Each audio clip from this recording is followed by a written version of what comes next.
Maltose Cat is a furry art YouTuber with 50,000 subscribers that posts a variety of art memes and animation commissions and a lot more that you'd expect on most common art YouTube channels, with a twist that all of it is done in a furry style. And they've very quickly gained notoriety within this community, with most of their videos performing between 6,000 to 60,000 views, which is a huge range, I guess. And most of their following is surrounded in the Warrior Cats alternate universe community, with their series called Rust Paw, which seems to tell its own story about that kind of community and characters within it. However, more recently, it has been alleged that Maltose Cat has been involved in zoophilic content and has also apparently been involved in a plethora of different things, with multiple Google Docs coming out about them, many videos coming out about them claiming that they were falsely striking content, and a whole bunch more that I will cover later in the video. But before we begin, I'd like to give a quick disclaimer for this video that I'm sharing my own opinion on this topic, and it was sent to me in my comments, and the person who sent me the information initially on this situation was against Maltose Cat with their information, claiming that Ponder's stream did a terrible job of covering the situation, and that they didn't have the full context. So I decided to look into it, and as such, I'll give you my opinion. And I'm sorry to that commenter, because I actually believe that Ponder did a decent job, considering they were streaming, of covering the situation. And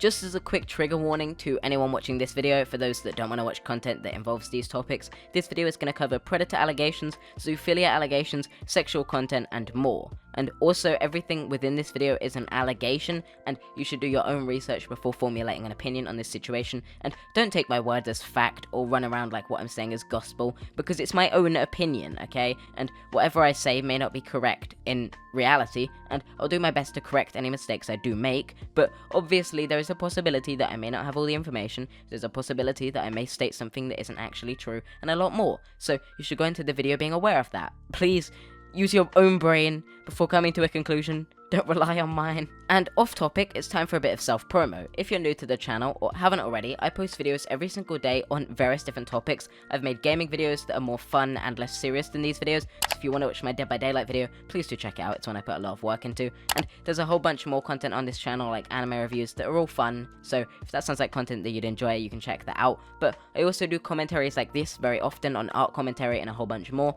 and I should be making hopefully my final video on Shannon tomorrow, because Omnia's video came out, which apparently proves that Shannon was guilty of everything and can prove that Shannon was guilty on the lolcow account, or makes enough kind of claims that link them together to make it seem like Shannon was guilty. So I'll cover that soon. So if you want to subscribe to the channel and help me get to 50,000 subscribers by the end of the year, that would be highly appreciated. Also, my other social media are linked down below if you'd like to support me on different platforms. Thank you for 3.5k on Twitter. Let's go for 4k by the end of the year. And finally, if you'd like to support me financially, I have Patreon, Ko-fi, and my join button all linked down below. That being said, let's get right into it. And I'd like to start by discussing how these callouts took place. So, Maltose Cat was called out in multiple different Google Docs and videos, with Twitter threads also coming out that alleged that Maltose Cat was a zoophile and that they couldn't be trusted. Now, while a lot of these posts didn't gain any traction, it was alleged that some of them were taken down by Maltose Cat through copyright strikes, which would be highly illegal if the videos contained the criticism that they claimed and wasn't just a re-upload of their content. However, I've checked all of the videos that have been linked that are apparently taken down, and every single one of them say they were removed by the uploader. So, unless Maltose Cat took them down and then removed the strike and then the uploader took them down again, all I can see is that the uploader took them down, and at this point people are just claiming that Maltose Cat struck them down illegally. However, it appears that the Google Doc that came out against Maltose Cat seems to have more traction than I may have believed at first, because obviously Ponder saw it, and it had a lot of people watching it live when people checked it out before it was deleted, which came after Ponder's stream when Ponder told the person to apologize because everything said in this Google Doc was fucking ridiculous. So I'm not running off of the Google Doc, but I'm running off of Ponder's stream where she scrolled through the whole Google Doc, so I've basically seen everything except the last two sections, but from what I can tell they're just clarifications on previous points, so I don't really feel like they were necessary to the information I saw, and they don't seem to be important enough for Ponder to have shown them. And to start, this Google Doc, while it still existed, highlighted the existence of apparent ableism in Maltose's alternate universe stories. This ableism came from the mention of Maltose's character getting in an accident where they fell off of a cliff and they were left dealing with psychosis and mental illness, and Maltose's story described this impairment as a mental abnormality, which was changed to delusions at a later point. Now, people, and when I use the word people, I mean only minors from what I can tell. Everyone that's come out against Maltose Cat has been under the age of 17 from what people are alleging are their ages or their known ages that they admit, like in some videos they admit I am a minor. These people have been arguing that describing a physical impairment as a mental abnormality dehumanizes mental illness and, as such, is an ableist way of describing such a thing. Now, as a very important clarification for those that didn't realize, I heavily disagree with this because Maltose is Taiwanese, and as shown in their community posts, their English is incredibly poorly worded. So, I believe that it is highly possible that this is a language barrier or a translation error, which ended up leading to them saying something way more harsh than intended to, and saying something that some people for some reason viewed as ableist. However, as a clarification to those kids that called out these people, because I know a lot of kids seem to jump on these things without doing the proper research because they haven't got enough life experience to know a lot of these things. And that's not as a way of looking down on these people because I'm also a minor and I've also made similar mistakes in the past. But if you were to look at the definition of mental abnormality, you would realize that the way it was used was technically true, as the term abnormality means something abnormal, usually in the body, which means different to normal, and also unusual behavior that is different from the norm, which means that technically this term was completely correctly used here and shouldn't be taken in a discriminatory way, as they described it as a mental abnormality, meaning a mental state that was different from the norm, and considering that this person's mental state changed after an accident from the normal, it is technically a mental abnormality, and although it's worded harshly, I would attribute that to, obviously, a language barrier. And to state the obvious, I know that some people highlighted that this story showed mental illness that wasn't exactly real, and took that as a way of also being ableist, but mental illness is obviously a huge spectrum, and when you're making a fictional story, you can make things that aren't actually a mental illness, but you try to fit them in the category of mental illness, because technically you'd be mentally ill to have those traits, without them being real traits or discriminatory to people with actual mental illness. If Maltese was using mental illness in a way that was discriminatory, like actively highlighting real mental illness, and mocking them, or saying that that made people less than others, etc., that would be a problem. But the way that they used mental health, to what I can see, isn't a way that was discriminatory in any way. Now onto the main topic, the one that got used in the title, zoophilia. Maltose Cat was highlighted to have made posts on their Twitter back in 2019 when they were 17, which included NSFW of furry characters, which in itself, as far as I can tell, isn't a problem, as artwork of human-like furry designs aren't animal-oriented in nature, and while not content I personally find to be tasteful, are generally accepted within the community, and the existence of mersuits, which are sex suits of furries, and furry pornography being quite common and not illegal as far as I can tell,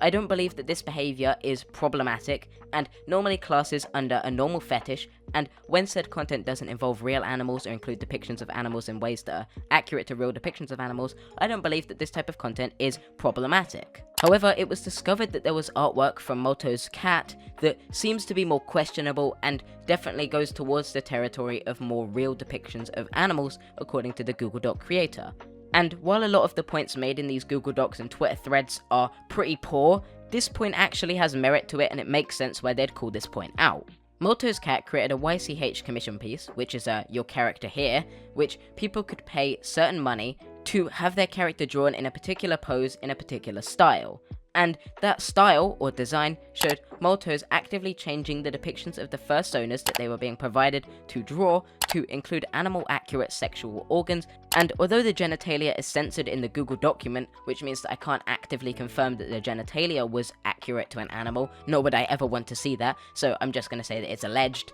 and it's alleged that it was animal-accurate. There are points of this artwork that can be noted, like the 6 nipples, which would lead to this content becoming legally and morally questionable, as changing the genitalia of furry designs to make them accurate to animal designs would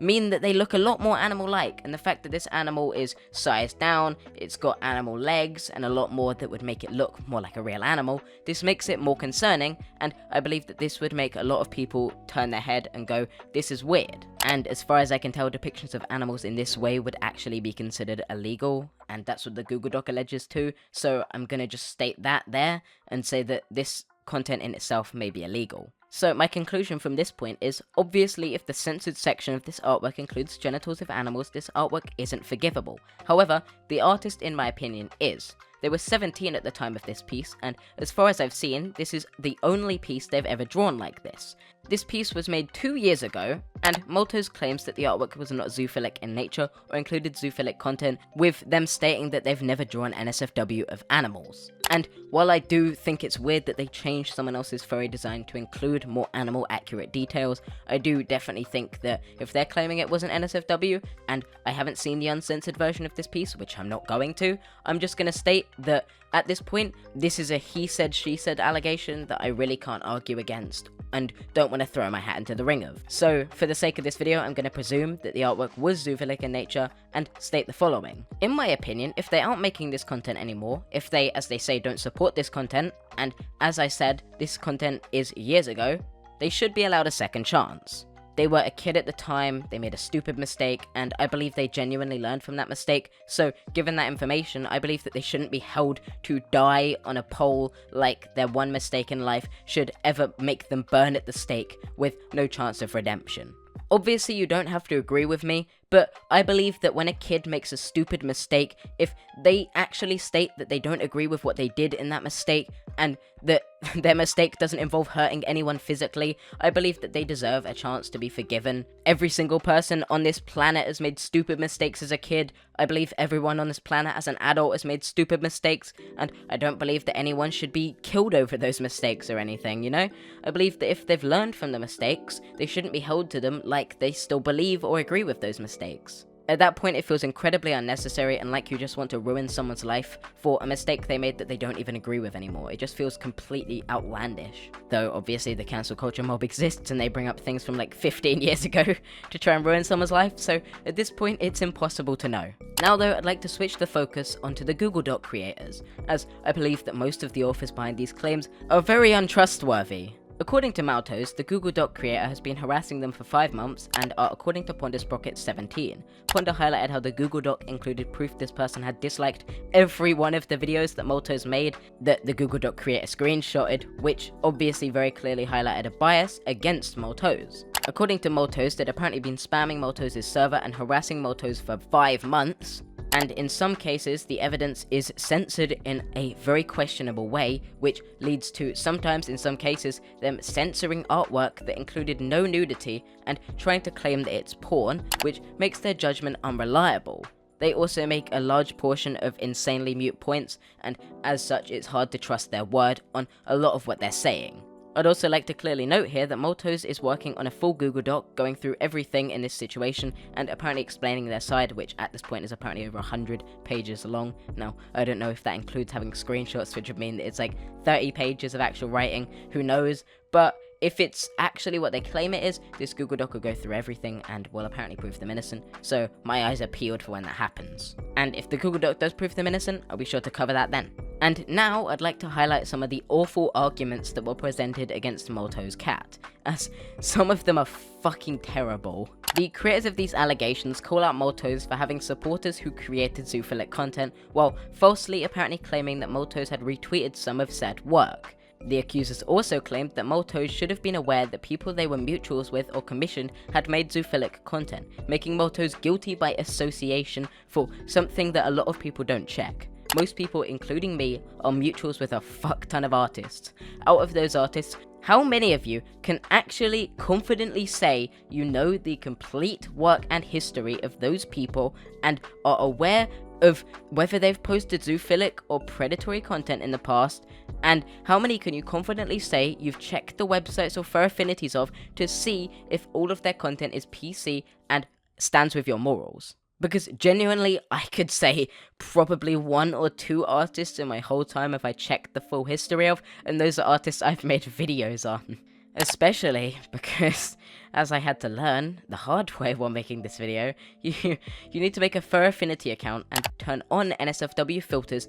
to see NSFW content shown on a fur affinity account, which, considering Maltose was a minor at the time, should not be something they're expected to do. And while at this time Maltose had done art trades with accounts that had done artwork that was morally objectionable, this was simultaneously when Maltose had made similar content, and again, the artwork that they were given was an NSFW, and again, is not something they should be expected to check, because they weren't art trading that specific content. I also believe that the people around Maltose at this time, like the people they were doing art trades with or the mutuals they had in this community, could have actively been affecting their viewpoint and stance while they were a minor, and judgment on the legality and morality of this content. And considering that they denounce it now, I think it's highly unfair to hold a child to the same standards you'd hold an adult to, and blame them for being guilty by association, which is fucking ridiculous because you aren't responsible for your mutual's actions, and hold mistakes that they made as a kid against them now. While finishing up this script, I actually decided to ask you, the audience, your thoughts, and I'm glad that most people agree with me here.